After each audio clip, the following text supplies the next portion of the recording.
ನಮ್ಮ ಮನೆ ಅಡುಗೆ ಚಾನಲ್ಗೆ ಸ್ವಾಗತ. ಇವತ್ತು ಬಾಳೆಹಣ್ಣಿನ ಶ್ರೀಕರಣಿ ಹೇಗೆ ಮಾಡೋದಂತ ನಾನು ನಿಮಗೆ ಹೇಳ್ಕೊಡ್ತಾ ಇದ್ದೀನಿ. ಸುಮಾರಾಗಿ ನಾನು 4 ಬಾಳೆಹಣ್ಣು ತೊಗೊಂಡಿದ್ದೀನಿ. ಅವನ್ನ ಸಿಪ್ಪೆ ಸುಲಿದು ನಾನು ಇವಾಗ ಕಟ್ ಮಾಡ್ಕೋತೀನಿ. ಈ ರೆಸಿಪಿ ತಟ್ಟಂತೆ ಆಗ್ತದೆ. ಏನು ಪಲ್ಯ ಮಾಡಿರಲ್ಲ ಅವಾಗ ಈಸಿ ಆ್ಯಂಡ್ ಟೇಸ್ಟಿ ಕ್ವಿಕ್ಕಾಗಿ ಆಗೋ ರೆಸಿಪಿ ಇದು. ಒಮ್ಮೆ ಟ್ರೈ ಮಾಡಿ ನೋಡಿರಿ. ಚಪಾತಿಯೊಂದಿಗೆ ಈ ಕಾಂಬಿನೇಷನ್ ಚೆನ್ನಾಗಿ ಆಗ್ತೈತಿ. ಟ್ರೈ ಮಾಡಿ ನೋಡಿರಿ. ಈ ರೀತಿ ಕಟ್ ಮಾಡ್ಕೊಂಡಿದ್ದೆ ನಾನು. ಕಟ್ ಮಾಡಿಕೊಂಡು ಫೋರ್ಕ್ ತೊಗೊಂಡು ಸ್ವಲ್ಪ ಸಣ್ಣ ಮ್ಯಾಶ್ ಮಾಡ್ಕೊತೀನಿ. ಮ್ಯಾಶ್ ಮಾಡ್ಕೊಂಡ್ರೆ ರುಚಿ ಜಾಸ್ತಿ ಆಗ್ತೈತಿ. ಆ ರೀತಿಯಾಗಿ ಮ್ಯಾಶ್ ಮಾಡ್ಕೊತಾ ಇದ್ದೀನಿ ನಾನು. ನೋಡಿ,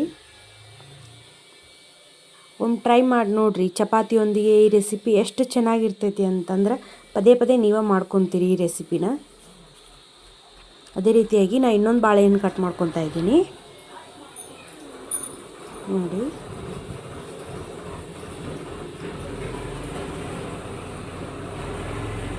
ಪೂರ್ತಿಯಾಗಿ ಮ್ಯಾಶ್ ಮಾಡ್ಕೊತಾ ಇದ್ದೀನಿ.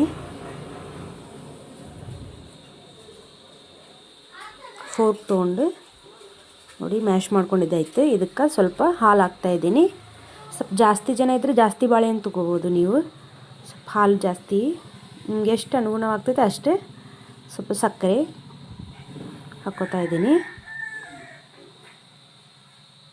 ಸ್ವಲ್ಪ ಏಲಕ್ಕಿ ಪುಡಿ ಹಾಕ್ಕೊತಾ ಇದ್ದೀನಿ. ನೋಡಿ, ಅಷ್ಟು ಮಿಕ್ಸ್ ಆಗಿ ರೆಡಿ ಆಯಿತು ನಮ್ಮ ಶ್ರೀಕರಣಿ, ಬಾಳೆಹಣ್ಣಿನ ಶ್ರೀಕರಣಿ. ಈ ರೀತಿ ಒಮ್ಮೆ ಟ್ರೈ ಮಾಡಿ ನೋಡಿರಿ ನೀವು. ಇಷ್ಟು ರುಚಿಯಾಗಿರ್ತೈತೆ. ಚಪಾತಿಯೊಂದಿಗೆ ಆಯ್ತು ಇಷ್ಟು ರುಚಿಯಾಗಿರ್ತೈತೆ. ತರಕಾರಿಗಳು ಏನೂ ಇಲ್ಲಾರ್ದಾಗ, ಪಲ್ಯ ಏನೂ ಮಾಡಲಾರ್ದಾಗ ಈ ರೆಸಿಪಿ ಟ್ರೈ ಮಾಡಿ ನೋಡಿರಿ. ನೀವು ನಮ್ಮ ಚಾನಲ್ನ ಫಸ್ಟ್ ಟೈಮ್ ನೋಡ್ತಾ ಇದ್ದರೆ ಪ್ಲೀಸ್ ಸಬ್ಸ್ಕ್ರೈಬ್ ಮಾಡ್ಕೊಳ್ಳಿ. ನಮ್ಮ ಚಾನಲ್ನ ಲೈಕ್ ಮಾಡಿರಿ, ಶೇರ್ ಮಾಡಿರಿ, ಕಮೆಂಟ್ಸ್ ಮಾಡಿರಿ, ಸಪೋರ್ಟ್ ಮಾಡಿರಿ. ನೋಡಿ, ತಯಾರಾಗಿದೆ ಬಾಳೆಹಣ್ಣಿನ ಶ್ರೀಕರಣಿ. Thank you.